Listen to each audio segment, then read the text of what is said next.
Hello everyone. তো আবার আসলাম একটা ভ্লগ নিয়ে। তো আজকে সকালবেলায় মানে আর কি ভোরবেলায় আর কি বাড়িতে পৌঁছে রেস্ট নিয়ে যাচ্ছি এখন মায়াপুর। ভাবলাম যাই, অনেক দিন ধরেই ভাবছিলাম যে মায়াপুর যাব, বাট যাওয়া হয়নি। তো আজকে ভাবলাম যে যাই, ঘুরেই আসি। তো যাওয়ার আগে এখানেও একটা সানগ্লাস কিনে নিল। আর এই দেখো মায়াপুরে চলেও এসেছি। তো মায়াপুরে এত গোপী ড্রেসের দোকান, তো আমার তো দেখে নিতে ইচ্ছা করছিলো, বাট আমার কাছে নেওয়া ওটা ফালতু, মানে আমার জন্য। তার কারণ কারণ আমি অনেক কটা আগে কিনে এরকম রেখে দিয়েছি, বাট আমি একদমই পরি না, আমার পরা হয় না আর কি।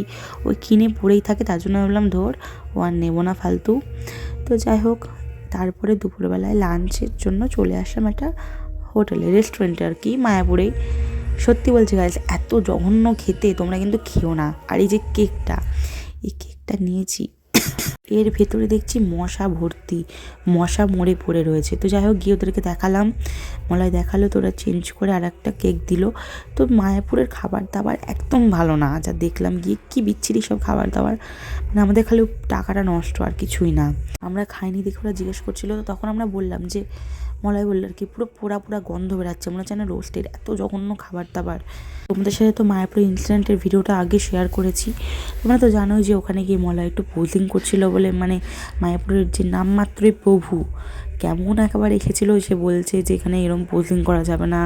তার কারণ কি, আমি বললাম যে ট্রফি নিয়ে এরকম ছবি তুলেছি, বলছে এগুলো নাকি ওদের অ্যালাউ নেই, সিকিউরিটি আছে। যাই হোক, কারণ ওদের হিংসা হচ্ছে, ওরা তো সব করতে পারে না। তো আমিও বলে এসেছি এখানে মেয়েরা আর কি মাজা বার করলে খুব ভালো, আর কেউ একটা ভালো কাজ করছে তাতে আপনারা অ্যাপ্রিসিয়েট করতে পারেন না। তোমরা তো ভিডিওটা দেখেছো, আমি এখানে আর কিছু বললাম না। তো যাই হোক, তারপরে চলে আসলাম বাড়ি। আর এসেই যে এখানে তারাকাঠি দেখছি, বাচ্চা দিয়েছে, আর ওদেরকে বিল্লু দেখছে। তো তারপরে আমি একা একা বেরিয়েছিলাম একটু, মলাকে একটা গিফট দেবো। তো তার জন্য আমি এখানে চলে এসেছিলাম, আর এখানে ওর জন্য কেক, ফুল আর কি কিনেছি। তারপর আমি একটু শপিং করতে আসলাম।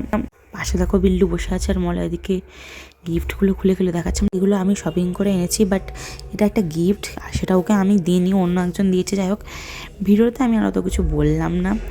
তো তারপরে চলে আসলাম জিমে। এখানে জিমে একটু ছোট্ট করে আমাদের সেলিব্রেশন হচ্ছিল। তো এই কেকে লেখা ছিল চ্যাম্পিয়ন মলয়, আর এখানে এখন কেক কাটা হবে। তো জিমে সমস্ত দাদা ভাইরাই আছে, মানে অনেকেই এসেছিলো, আবার অনেকে কাজের চাপে আসতেও পারেনি, আবার কেউ কেউ আগেও এসেছে, কেউ কেউ কেক কাটার পরে এসেছে। তো যাই হোক, তোমাদের সবাইকে অনেক থ্যাংক ইউ। আর কেক কাটার পরে আমি ওর জন্য যে একটা গিফট কিনেছি, মানে স্পেশাল গিফট, আমার অনেক দিনের যেটা ইচ্ছা ছিল, সেটা আমি এখন ওকে দেবো।